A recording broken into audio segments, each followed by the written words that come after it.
So one of the things I've seen a lot on your ShareCare site, Beth, is people asking questions about how in the world do I pick a trainer? If I really decide I want to, how do I pick one?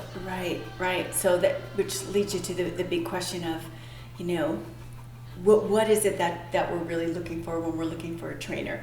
So I think you've got to look for somebody who is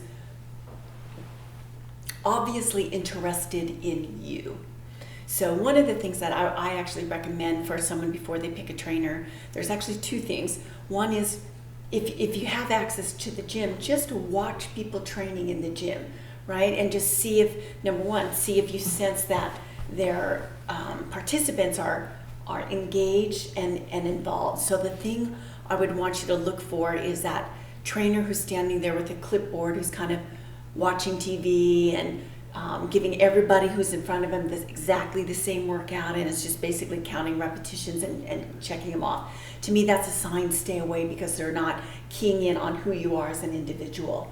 So I would look for a trainer too who takes the time to get to know you. So if someone isn't giving you a complimentary consultation first and asking you about not just your physical background, but your goals, and even things like how do you like to be coached? Do you like someone to push you a little bit? Do you like somebody who's a little bit more conversational?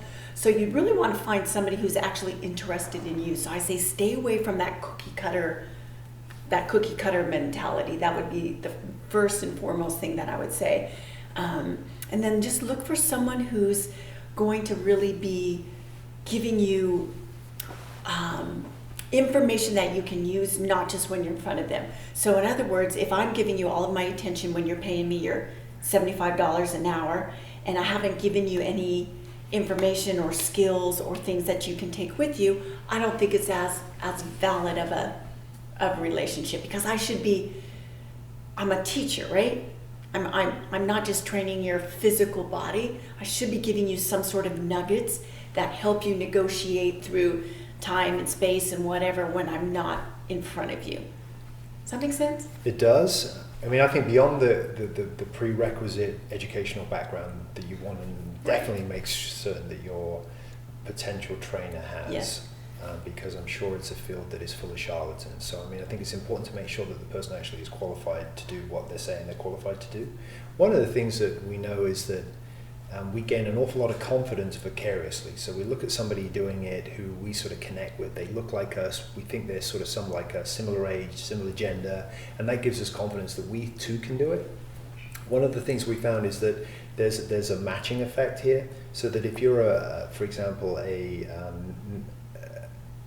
woman who is perhaps struggling with weight and is sort of in her 40s, going to a trainer that is similar to you is definitely going to be a much better choice than going to somebody who is 25, is about 6.5% body fat, and can literally does 14 spin classes a day and does aerobic. You're not going to connect with that person. I mean, that's what the research suggests. Now, some people might, because it's very aspirational perhaps, but the reality is most trainers who really connect in the fitness and exercise industry, a lot of it is match. Try to find somebody who you can connect and really relate to. I mean, I think that's a very, very important one, particularly on the female side. I think that's a very, very important part. But beyond trainers, what about actually the facility itself? I mean, what type of, we've talked a lot about liking an activity, but what about the actual gym itself, or the why, or the actual environment you're thinking about training in or working out in? Right. I would say visit the gym or the fitness center, the community center at the time of day. I know this sounds silly, but visit it at the time of the day that you think you would be going there. And I guess I hadn't thought of it, but I guess it's a similar thing to what you're talking about, is you want to sense that you're going to be comfortable there at that time of day. So that's now I have a little more understanding of why that's important.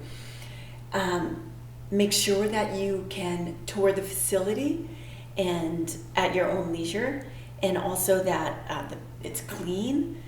Make sure that it looks like there's people who are taking care of things. So I would stay away from that thing of, if you don't sign up today, it'll be more the next time.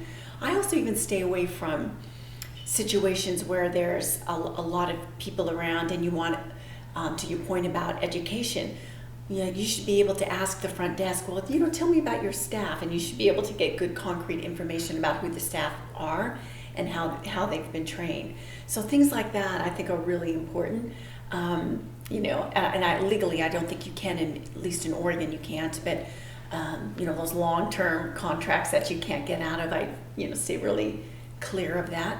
But it's interesting in the research, 85% of people who join gyms say they join gyms for a social reason. Mm-hmm. Yet when they get into the gym, there's no one to help them connect with people.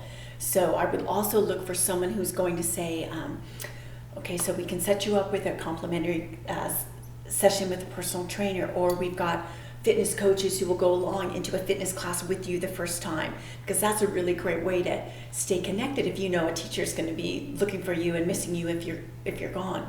There's a chain of clubs in Salem that they've gotten away from a sales force completely, and they've just gone to this whole idea of being coaches. So they're just normal schmoes who used to be the sales guys, but when you come in and you're new and you say, I'd like to get involved in a boxing class, but I've never done it before, it's actually one of their staff members' jobs to go in with you, because they realize that connection of being involved with other people is what's going to keep you there. And for the club's point of view, then that's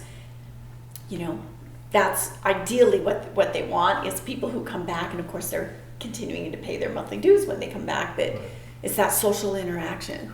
Another thing to consider is along the lines of the environment is the actual classes that are offered, where they are in relation to the rest of the gym, and the time of day one is an important one. Is who are you actually working out with?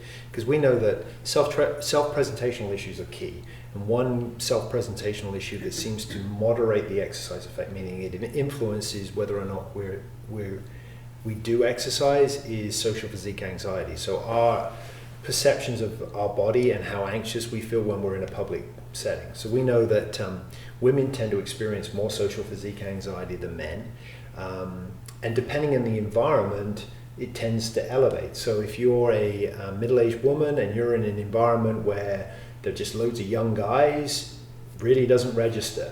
But if you now put yourself in an environment where there are a load of middle-aged guys, then all of a sudden your social physique anxiety may raise. So that's something to consider. Also, what you wear.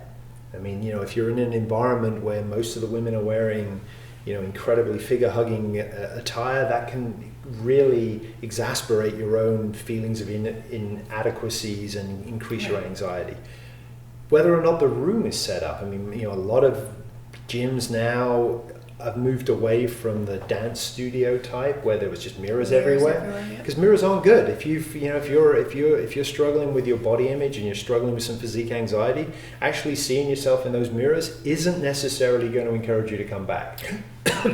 So I think it's important to look at some of those variables as well when you're making some of the decisions about both your location and who the trainer is.